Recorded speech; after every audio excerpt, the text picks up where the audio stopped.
இங்க எல்லார் வாழ்க்கையில பிரச்சனை வருது சகஜம்தான். பிரச்சனையை பார்த்து பயந்து ஓடி ஒளிஞ்சா அது துரத்தும், நம்ம ஓடணும். இது மொத்தமும் என் ஊரு.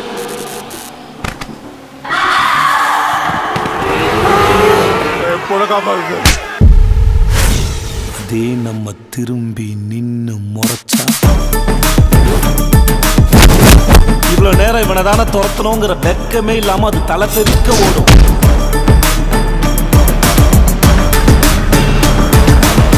நம்ம ஓடணுமா இல்ல அதை ஓட விடணுமா?